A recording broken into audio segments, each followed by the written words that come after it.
hostages, over 200, babies, children, elderly, Holocaust survivors. We are in a war between barbarism and civilization.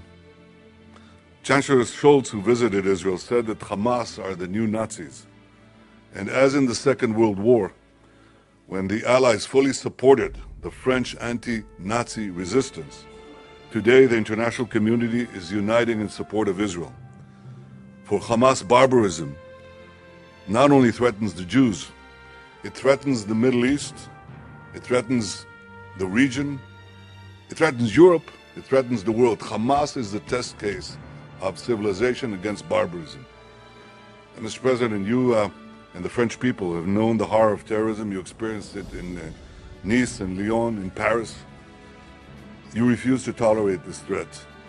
And the people of Israel refuse to have ISIS in a terror enclave on its border. I have to explain. This is not an enclave of ISIS thousands of kilometers away from Europe. It's ISIS in the suburbs of Paris. It's ISIS, you can drive 20 minutes and you reach the suburbs of Paris and you have ISIS there. We cannot live like that. Nobody can live like that. So we are doing everything we need to do to destroy Hamas in Gaza. We will dismantle its terror machine.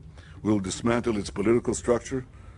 We will make every effort to release our hostages, and we'll make every effort to keep Palestinian civilians out of harm's way. It's important to understand Hamas is committing a double war crime. It's not only murdering our civilians, targeting our civilians, doing unspeakable war crimes.